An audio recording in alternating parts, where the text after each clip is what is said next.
مزمل جب 8 سال کا تھا تو اس کے ابو کا انتقال ہو گیا۔ بوڑھی ماں اور ایک چھوٹی بہن کی ذمہ داری اس کے کندھوں پر آ گئی۔ ان کا کوئی قریبی رشتہ دار بھی نہیں تھا جو ان کی کفالت کر سکے۔ اسی وجہ سے مزمل نے اپنی تعلیم ادھوری چھوڑ دی اور چھوٹی سی عمر میں محنت مزدوری کر کے اپنے گھر کا خرچ چلانے لگا۔ مزمل ایک نہایت شریف اور نیک لڑکا تھا۔ وہ ہر مشکل وقت میں اپنے پڑوسیوں کے کام آتا، گھر میں اپنی بوڑھی ماں کی خدمت کرتا رہتا تھا۔ دوسری طرف وہ اپنی تعلیم چھوٹ جانے کی وجہ سے بہت افسردہ اور حالات کے آگے مجبور تھا، پھر بھی وہ ہر وقت صبر و شکر سے کام لیتا تھا۔ ایسے سخت اور کٹھن حالات میں بھی وہ خدا کی رحمت سے مایوس نہیں تھا۔ جاری ہے، اسے امید تھی کہ ایک دن خدا کے فضل وکرم سے ان کے حالات ضرور بدلیں گے۔ مزمل نے محنت میں کبھی آر محسوس نہیں کی، یہی وجہ تھی کہ وہ چھوٹا بڑا کام نہایت خوشی سے کر لیتا تھا۔ وہ صبح سویرے پالش کا چھوٹا سا بکس اٹھائے شہر کے مشہور چوک پر جاتا اور پورا دن لوگوں کے بوٹ پالش کرتا۔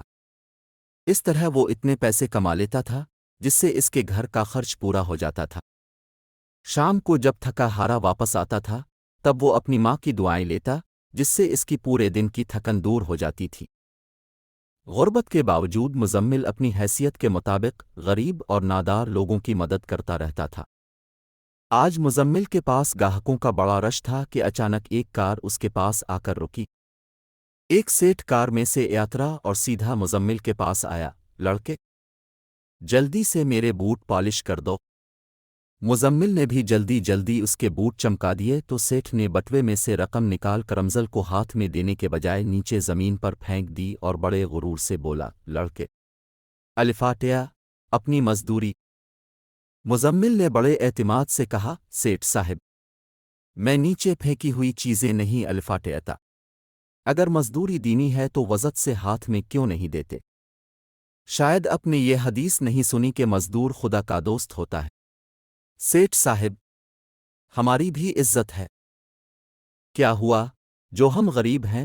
کل اگر وقت اور حالات نے آپ کو بھی غریب بنا دیا تو سوچیں آپ یہ رویہ برداشت کر سکیں گے؟ مزمل کہتا گیا اور وہ سیٹھ خاموشی سے سنتا گیا۔ سیٹھ کو اپنی غلطی کا احساس ہو گیا تھا۔ اس نے وہ رقم زمین سے الفاٹیائی اور مزمل کو دیتے ہوئے کہا، بیٹا تم نے مجھے غلطی کا احساس دلایا، اس لیے میں تمہارا شکر گزار ہوں اور اپنے اس رویے کی معافی مانگتا ہوں۔ مجھے امید ہے کہ خدا بھی مجھے معاف کر دے گا۔ میں اب کبھی غرور اور تکبر نہیں کروں گا۔ سیٹھ صاحب، غلطی کا احساس ہی اس کی سزا ہوتی ہے۔ اللہ آپ کو معاف فرمائے۔ یہ کہہ کر مزمل نے اس سے پیسے لیے اور اپنے کام میں لگ گیا۔ گزرتے وقت کے ساتھ ساتھ مزمل کو اپنی بہن گڑیا کی تعلیم اور والدہ کی گرتی ہوئی صحت کے بارے میں کافی فکر ہونے لگی تھی۔ اب تو اس نے رات کو بھی کام پر جانا شروع کر دیا تھا، لیکن ان کے حالات نہیں بدلے۔ ایک دن مزمل کے پاس ایک اجنبی شخص آیا۔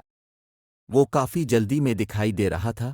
اس نے مزمل سے کہا، بیٹا جلدی سے میرے بوٹ پالش کر دو۔ مزمل نے بھی دیر نہیں لگائی اور جلد سے بوٹ پالش کر کے اس کو دیے۔ اس اجنبی نے جب اپنی جیب میں ہاتھ ڈالا تو صرف کریڈٹ کارڈ نکلا۔ نوٹ بھی 1500 روپے کے تھے۔ بیٹا، اس وقت تو میرے پاس چھوٹے نوٹ نہیں ہیں اور میں جلدی میں ہوں۔ تم ایسا کرو، یہ پرانا پرائز بانڈ رکھ لو، میری تو قسمت میں شاید انعام نہیں ہے، البتہ اگر تمہارا نصیب اچھا ہوا تو یہ ضرور نکلے گا۔ اس اجنبی شخص نے جب وہ انعامی بانڈ مزمل کے حوالے کرنا چاہا تو مزمل نے وہ لینے سے انکار کرتے ہوئے کہا، کوئی بات نہیں صاحب جی، آپ اگلی مرتبہ پیسے دے دیجئے گا۔ وہ اجنبی بولا، بیٹا میں اس شہر میں اجنبی ہوں اور اپنا ضروری کام نمٹ کے واپس اپنے شہر چلا جاؤں گا، اس لیے یہ انعامی بانڈ میں اپنی رضامندی سے آپ کو دے رہا ہوں۔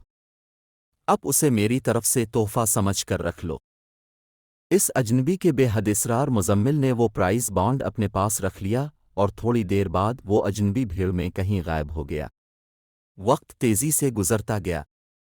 ایک دن مزمل حسب معمول اپنے کام میں مصروف تھا کہ ایک اخبار فروش کی آواز اس کے کانوں سے ٹکرائی، انعامی بانڈ کا رزلٹ آ گیا۔ تب مزمل کو خیال آیا کہ اس کے پاس بھی تو ایک انعامی بانڈ پڑا ہے۔ اس نے وہ انعامی بانڈ اپنے پالش والے بکس سے نکالا اور اخبار فروش سے کہا، بھائی مہربانی کر کے یہ میرا نمبر چیک کر کے دو۔ اخبار فروش نے اس سے انعامی بانڈ لیا اور اس کا نمبر اخبار میں تلاش کرنے لگا اور پھر وہ زور سے چلایا، مبارک ہو، مبارک ہو، تمہارا 50 لاکھ روپے کا انعام نکلا ہے۔ یہ سنتے ہی مزمل کا چہرہ خوشی سے کھل اٹھا۔ اس نے خدا کا شکر ادا کیا۔ وہ سیدھا اپنے گھر آ گیا۔ جب اپنی امی اور بہن کو یہ خوش خبری سنائی تو وہ بھی بہت خوش ہوئیں۔ آج مزمل کا شمار شہر کے چند مالدار لوگوں میں ہوتا ہے۔ اس نے جوتے بنانے کی فیکٹری قائم کر لی تھی، جہاں سے پورے ملک میں مال بھیجا جاتا تھا۔ اس کی والدہ کا علاج شہر کے ایک اچھے اسپتال میں ہو رہا تھا۔ اس کی بہن گڑیا اعلیٰ تعلیم حاصل کر کے ایک فلاحی اسپتال میں بطور ڈاکٹر کام کر رہی تھی۔ مزمل نے بھی گریجویشن کر لیا تھا۔ گاڑی، بنگلہ، نوکر چاکر، غرض خدا نے اسے ہر نعمت سے نوازا تھا۔ مزمل نے شادی بھی کر لی اور اب اپنی زندگی فلاحی کاموں کے لیے وقف کر رکھی تھی۔ اس نے یتیم اور غریب بچوں کے لیے اسکول اور ہاسٹل بھی کھول رکھے تھے، جہاں انہیں مفت تعلیم و تربیت کے ساتھ رہنے کی جگہ بھی دی جاتی تھی۔ ایک دن اس کی بیوی نے پوچھ ہی لیا تو اس نے جواب دیا، بیگم، انسان کو اپنی حیثیت کبھی نہیں بھولنی چاہیے۔ میں اس پالش کے بکس میں اپنی غربت یاد کرتا ہوں تاکہ دولت کے نشے میں کہیں مغرور نہ ہو جاؤں۔ اس طرح مجھے سکون ملتا ہے اور میں اپنے خدا کا شکر ادا کرتا ہوں۔